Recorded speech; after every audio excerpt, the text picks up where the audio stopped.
Hey everybody, Jake here from Bearded Gear, and I've got another first impressions to go over with you. A knife that I just borrowed from my brother. He just bought this one new. If you're a Spyderco fan, you definitely already know what this is. It's been a very popular knife for Spyderco over the last, I don't know, about a year since it came out. And I can't believe I haven't tried one yet. This frankly is a knife that is right up my alley. If you have watched a lot of my videos and you're starting to get familiar with my taste in knives, you'll know that I really like Spyderco. I carry a lot of Spydercos. I've owned a ton of Spydercos. I like their sprints. I like their exclusives. I've loved the Paysan. I've had a Drunken. I've had a bunch of Spydercos from all across their range, and this is a really cool one. The Spydiechef is a very unique knife in the Spyderco lineup, or I guess unique knife in general. It's not crazy unique for Spyderco, but it kind of is as well. I guess I'm not making much sense. Let me explain what's different about this knife and why it's such a compelling offering. The main thing is that the blade is LC200N. LC200N is a super rust resistant stainless steel. It's not crazy with edge retention, but it's pretty good, and its corrosion resistance is just really, really high. So this knife is a Marcin Slige. I don't know how you say his name. He's the same guy who's behind the Slige Bowie. And what else did he do? The Techno, I think. Is that a Slige? Sounds right. Anywho, this is one of the Taiwan manufactured frame lock knives from Spyderco, Slige design, and it's called the Chef because it's kind of the profile of a chef knife. The ergos make sense for kitchen type tasks, for food prep, but it also makes it a really great EDC knife in a lot of ways. The shape of this blade with the belly here, it's like just all radius, which is going to make it slice like a dream, full flat grind. It's a nice, it's like kind of right in the middle. It's not a thin blade stock, but it's not thick either. It's sturdy and substantial while still being slicey. The frame lock is all titanium. We've got the awesome Spyderco wire clip. I dig wire clips, especially from Spyderco. Frame lock, it's running on washers, and just got a bug in the eye. That was crazy. Yeah, one of the things that before, like when I first started seeing this knife, I wasn't so sure about was being able to Spydie flick it. Because the lock bar covers part of the hole, and it's already not that large of a Spydie hole compared to like the hole on a PM2, for example. I was worried I wasn't gonna be able to get the middle finger in there. Obviously, that's not the case. It works just fine for a Spydie flick. So the action on this is actually really nice. It's far from drop shutty. This knife's on washers. It's not like a bearing knife. It's no Paysan on closing. But it feels like it kind of suits the design of this knife, if that makes sense. This knife doesn't feel as much like a fidget toy as it does like a tool, which is really cool to me. I also love, after having this knife in hand for just 10 seconds, I can tell you it's nice and thin. I haven't put this knife in pocket yet. I'll be doing an update and a full review after I've pocketed it and cut with it a little bit and just kind of put it through its paces. But yeah, this knife is, I'm almost positive, going to be great in pocket for how large it is, because this is not a small knife. Let me put it next to my PM2 just to show you. You can see it's not much smaller than a PM2. The PM2 is about as big as my typical comfortable like actual EDC. But yeah, it's definitely thinner than a PM2, noticeably so. And for being a full titanium construction, it's heavier than a PM2, I can tell, but it's not like worlds heavier. It by no means does this knife feel heavy for its size. There's definitely knives that I'll pick up sometimes, and for their size, just to me, they feel too heavy for what they are.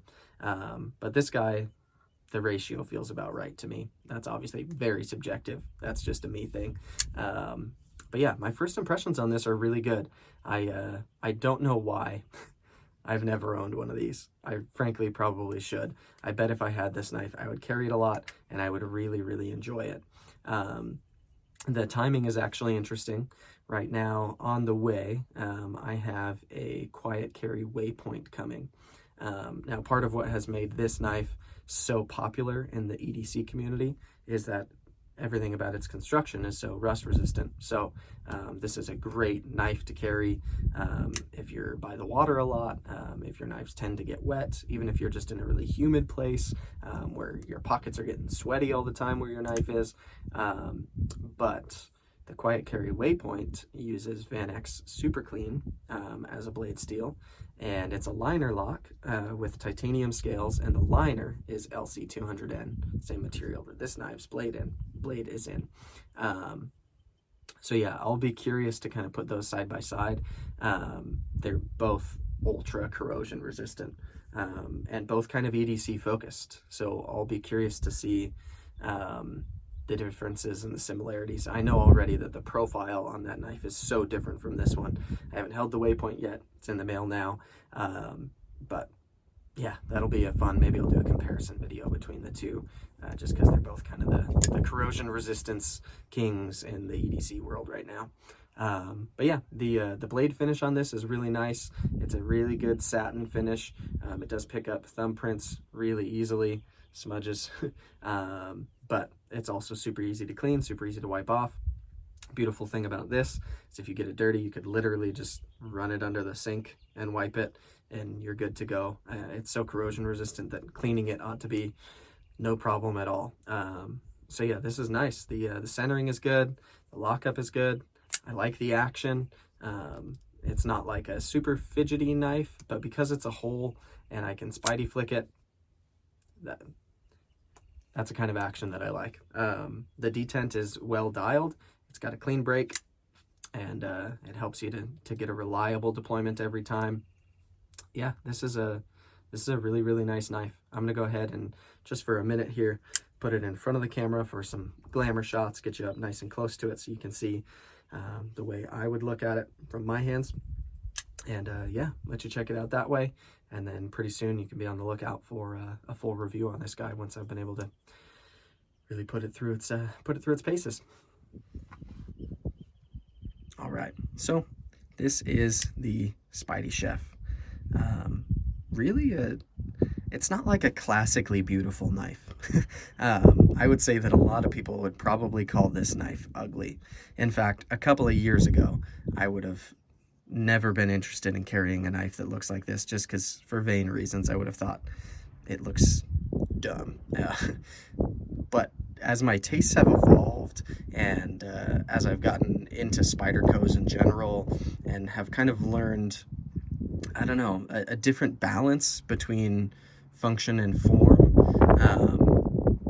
yeah, I'm drawn to this because of its functionality. And to me, that almost makes it look good. And it's also different. There's not many other knives out there that look like this. I did have a Spyderco Drunken, which I think looks remarkably similar to this, even though they're both two different designers, which is funny. But yeah, this profile just makes it really nice in terms of where it puts the edge for you to actually use it when it's in your hand.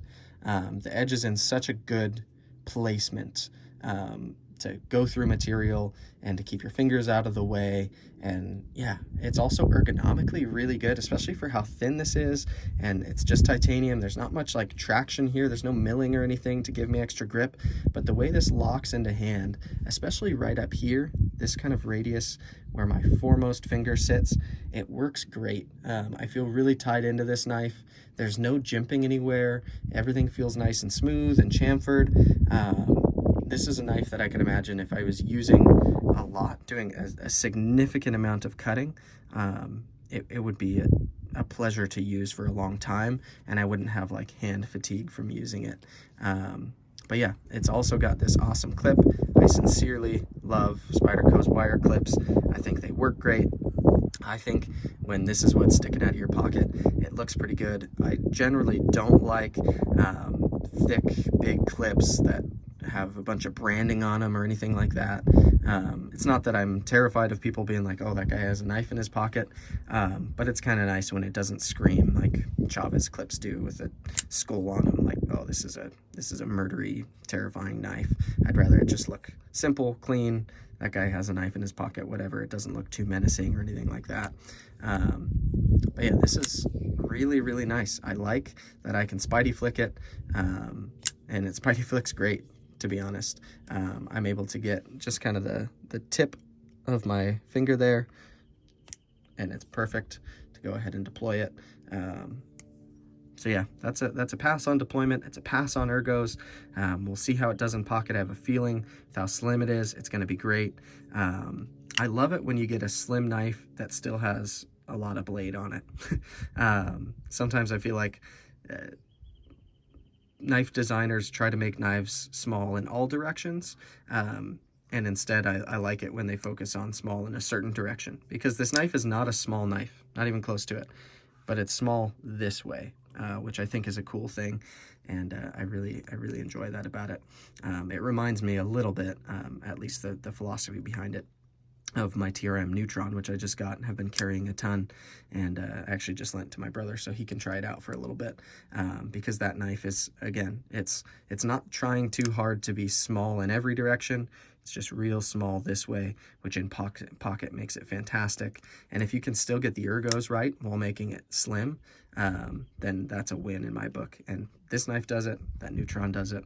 Anywho, I'm going to stop rambling about it. I'll have a full review up on this guy soon, so check that out when it goes live. But yeah, first impressions are really good on this. I'm still shocked that I haven't owned one of these yet, and I have a feeling after doing this little carry test with it and trying it out, I'm probably going to end up pulling the trigger on one before too long, because I really like this.